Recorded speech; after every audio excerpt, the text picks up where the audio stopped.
Hi everyone, welcome back to my channel. ఈరోజు leg piece fry ఎలా చేయాలో చూసుకుందాం. మీకు కనుక వీడియో నచ్చినట్టయితే లైక్ చేయండి, షేర్ చేయండి, నా ఛానల్ని సబ్స్క్రైబ్ చేయండి. మీరు కూడా ట్రై చేసి ఎలా ఉందో కామెంట్ చేయండి. దీనికోసం ముందుగా లెగ్ పీసెస్కి ఘాటు పెట్టుకుని ఈ విధంగా ఇప్పుడు ఒక బౌల్లోకి తీసుకోవాలి.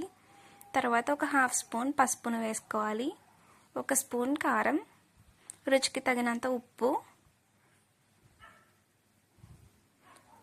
గరం మసాలా 1 స్పూన్, అల్లం వెల్లుల్లి పేస్ట్ 1.5 స్పూన్, నిమ్మకాయ ఒక అరచెక్క పిండుకోవాలి, పెరుగు ఒక స్పూన్ వేసుకోవాలి. ఇవన్నీ వేసాక ముక్కలకి బాగా పట్టేలా మనం కలుపుకోవాలి. ఇవి ముక్కలకి బాగా పట్టాక వీటిని మనం ఫ్రిడ్జ్లో ఒక హాఫ్ అన్ అవర్ మ్యాగ్నేషన్ చేసుకోవాలి. తర్వాత ఒక ప్యాన్ తీసుకొని ఒక 10 స్పూన్స్ ఆయిల్ని వేసుకోవాలి.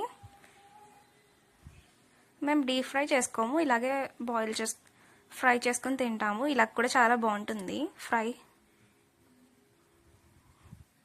ఈ విధంగా ఆయిల్లో వేసుకుని మసాలాని కొంచెం కొంచెంగా పైన పెట్టుకోవాలి. దీన్ని బాగా ఫ్రై చేసుకోవాలి. ఒక వైపు ఉంచుకోకుండా ఇంకొక వైపుకి కూడా తిప్పుకుంటూ ఫ్రై చేసుకోవాలి, లేకపోతే ఒకే వైపు మాడిపోతాయి.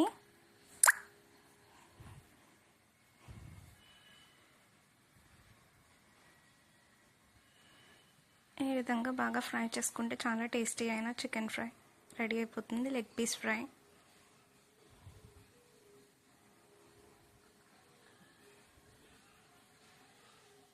మీరు కూడా ట్రై చేయండి, ఎలా ఉందో నాకు కామెంట్లో చెప్పండి. ఈ విధంగా ఫ్రై అయితే మన అంత రుచికరమైన లెగ్ పీస్ ఫ్రై అయిపోయినట్టే. Thank you for watching the video.